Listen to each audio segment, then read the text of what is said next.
Esse é o Arco do Triunfo. Talvez alguns de vocês até o conheçam pessoalmente. Outros, como eu, têm que se contentar em conhecê-lo pelo Street View. Ele foi construído como uma forma de se homenagear as vitórias militares do exército de Napoleão Bonaparte. E está localizado em uma das mais famosas avenidas do mundo, a Champs-Élysées. Esse também é o Arco do Triunfo. Só que agora ele é visto sob uma outra perspectiva. Ele é visto do alto. Observem como, pela imagem aérea, é possível compreender melhor como o arco se integra com a sua paisagem. Como todas as ruas convergem de forma que as pessoas que trafegam por essa região tenham que notá-lo. Como é bem arborizada as suas ruas ao entorno e toda a simetria da arquitetura dessa região da capital francesa. Todas essas análises só foram possíveis porque a imagem aérea nos permitiu informações que dificilmente nós teríamos observando apenas a imagem a nível do solo. Agora imaginem, quantas informações são possíveis de se extrair de uma imagem aérea de uma cidade de sua forma completa? Mas antes disso, nós temos que pensar, como as cidades se formam? Algumas cidades foram pensadas para serem o que são. É o caso, por exemplo, de Barcelona. Mas a grande maioria dessas cidades se criaram ao acaso, como uma coxa de retalhos. Vou citar um exemplo. Uma pequena vila de mineradores em busca de ouro começa a crescer com a chegada de imigrantes de diversas partes do mundo para agricultar suas terras. Logo, eles começam pequenos comércios, constroem uma igreja, uma escola, uma indústria, uma ferrovia, e logo, em algumas centenas de anos, temos uma cidade. Não é acaso que esse é um resumo da história do surgimento de Lavras. Mas o que Lavras, Barcelona e todas as cidades do mundo têm em comum? Elas são um desafio para a gestão urbana. Elas são complexas. E mesmo os seus maiores conhecedores não são capazes de conhecê-la como um todo. Há 2 anos, eu participei de uma reunião com alguns integrantes da Secretaria de Meio Ambiente. E nós estávamos tratando sobre alguns problemas ambientais que Lavras tem. E uma das maiores queixas que a equipe fazia é que eles não conseguiam fazer o planejamento das suas ações. Eles sempre estavam fazendo ações paliativas, corrigindo problemas que já existiam, porque eles não tinham base de informações para fazer esse planejamento ao longo dos anos. E foi aí que pensamos, talvez a solução para esses problemas poderia vir do céu, não com a ajuda de Deus, mas sim do céu. Como vimos no caso de Paris, as imagens aéreas são poderosas ferramentas para a gestão de grandes áreas, sendo que elas podem ser obtidas tanto por aeronaves, por helicópteros, por meio de balões, por satélites e, mais recentemente, por meio dos drones. Quando trabalhamos com imagens aéreas para áreas urbanas, é possível realizar grandes estudos e obter grandes informações. Vou citar alguns exemplos. Podemos acompanhar o crescimento dessas cidades. Podemos observar algumas desigualdades sociais que normalmente ocorrem dentro de uma cidade. Podemos observar a distribuição das malhas viárias. Alguns conflitos ambientais que ocorrem. Ajudar no controle e mapeamento de algumas epidemias. Identificar alguns crimes. Mapear algumas áreas de risco. E também avaliar como está acontecendo a ocupação dos lotes dessa cidade. Quando juntamos essas várias camadas de informações atreladas com a localização de onde essa informação está vindo, nós criamos uma ferramenta chamada Banco de Dados Geográfico. E a democratização do uso do drone vem tornando essa ferramenta cada vez mais acessível, tanto a pequenas quanto a médias cidades. Hoje, com um baixo investimento, é possível que qualquer prefeitura seja capaz de mapear, alimentar, criar e atualizar um banco de dados geográfico. Qualquer um de nós aqui é capaz de mapear uma cidade. Só é preciso ter um drone para isso.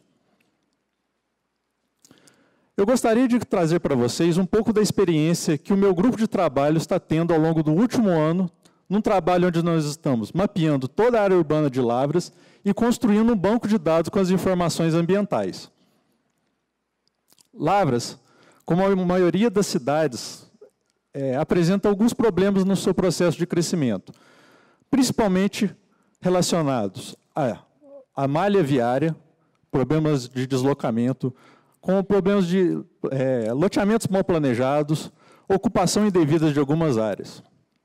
Lavras não é uma grande cidade, é uma cidade de no máximo um porte médio, com aproximadamente 100 mil habitantes. Ela se localiza no sul de Minas Gerais, um estado do sudeste do Brasil. E esse trabalho é uma parceria que nós estamos desenvolvendo junto com a Universidade Federal de Lavras e a Secretaria Municipal de Meio Ambiente. Para mapear toda a área urbana do município, foi necessário dividi-las em pequenos quadradinhos. Esses quadrinhos que vocês veem na tela totalizam 366 quadrantes, de aproximadamente 14 hectares cada um deles. Quando falamos em 14 hectares, é o equivalente a 3,5 quilômetros em ambas as direções. É uma área considerável, que o voo de drone mapeia em aproximadamente 25 minutos, gerando uma imagem de altíssima resolução, a um baixo custo e com um tamanho de pixel, que é a menor unidade que tem essa imagem, de aproximadamente 2 centímetros, o que nos permite observar praticamente todos os objetos de interesse nesse tipo de levantamento. Outro problema identificado em Lavras era a falta de uma base cadastral. Não adianta a gente ter uma imagem e não saber o que essa imagem tem. Quando nós fomos, por exemplo, queremos conhecer os limites dos lotes de Lavras, a única alternativa seria o quê? Chegar na prefeitura, solicitar as plantas que foram entregues no momento do planejamento e aprovação de um loteamento, para ver os limites, seja dos lotes, onde tem uma praça.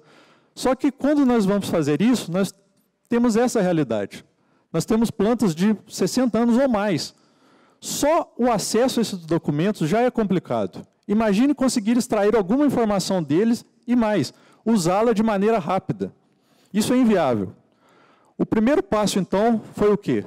Sairmos da informação na era do papel para uma era digital. Então, nós sobrepomos a imagem que é obtida do drone, com altíssima resolução, com uma base vetorizada vindo das plantas de papel. Então, a partir daqui, nós temos o que é necessário para construir um banco de dados geográfico. Nós temos a menor unidade do banco de dados, que é o quê? Cada lote urbano. Nós temos as ruas, então nós conseguimos localizar e individualizar esses lotes. Como eu disse, o nosso foco está na área ambiental, mas nada impede que essa mesma metodologia seja aplicada às outras necessidades. Nós podemos aplicar a qualquer necessidade, pois a imagem que nós temos serve tanto para identificar uma árvore, como serve para identificar se existe um número adequado de escolas, se os hospitais estão dentro de um raio acessível a grande parte da população. O produto depende da necessidade. E no nosso caso, nós estamos atendendo a necessidade ambiental. Nós vamos então trabalhar no nosso banco de dados com as localizações de todas as árvores urbanas, das áreas verdes que existem dentro do município, das praças, nascentes, córregos e rios, além de fazer uma avaliação de qual é o estado dos terrenos vagos. Então, o que é feito? Para cada árvore que nós vamos observar por meio da imagem, ela vai ser localizada. Aquela árvore, apenas a localização dela já é alguma informação. Mas, infelizmente, o drone ainda não é capaz de avaliar todas as informações que a prefeitura necessita. Então, a localização da árvore é apenas o primeiro passo para a construção do banco de dados. Complementarmente a isso, um levantamento em campo vai identificar qual é a espécie daquela árvore, se essa árvore está em conflito com a rede elétrica, qual o risco de queda dessa árvore e se ela está num local adequado. Mas apenas conhecer o que existe não é o suficiente para nós. Nós também queremos aumentar o número de árvores que existem no nosso município. Só que esse número de árvores ele precisa ser também feito de uma forma correta. E para isso, nós elaboramos também nessa parceria um manual de arborização para o município. Nele, consta todas as recomendações técnicas para você plantar uma árvore e no seu local adequado.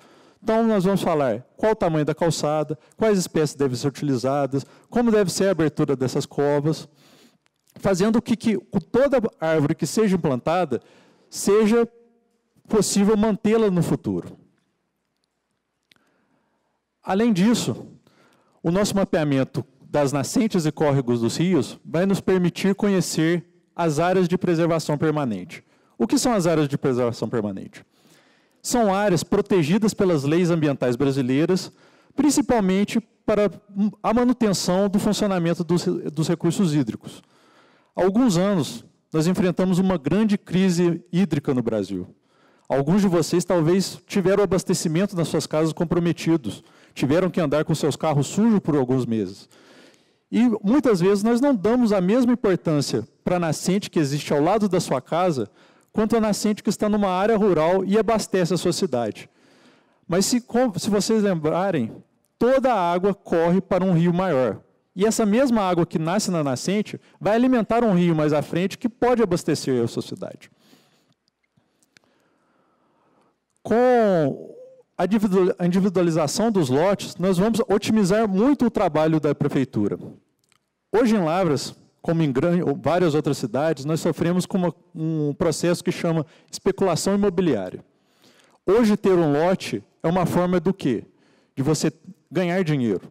Você compra um lote por um valor X, espera ele valorizar alguns para um valor 2X e o vende.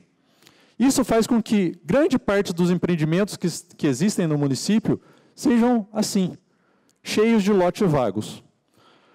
Quais são as responsabilidades que o dono desse lote tem?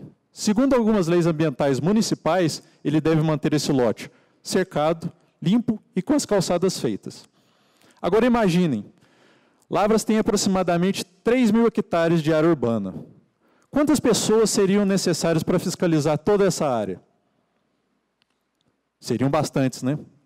Agora imagine com uma imagem de drone de alta resolução. Nós precisaríamos de uma pequena equipe, sentada em frente de um computador, onde ele analisaria as conformidades ou não de cada lote. Isso seria uma otimização do recurso público e uma melhoria do cumprimento das leis municipais. É lógico que nenhum banco de dados ele é fixo. Ele precisa ser atualizado de tempos em tempos. Mas a partir do momento que você já tem um banco de dados bem estruturado, a atualização dele é corriqueira. Você apenas precisa fazer uma imagem, novamente, que é uma coisa rápida e barata, e atualizar as informações que mudaram ao longo dos anos. O nosso interesse é produzir dados que melhorem a gestão do ambiente urbano. Nós queremos fazer de Lavras uma cidade melhor, uma cidade mais arborizada, que seja capaz de crescer e crescer com qualidade. E nós queremos que essas melhorias na tomada de decisão por parte dos gestores municipais, com o uso dessas informações, sirva de inspiração para outras cidades e que elas também possam se transformar em lugares melhores para a sua população. Muito obrigado a todos.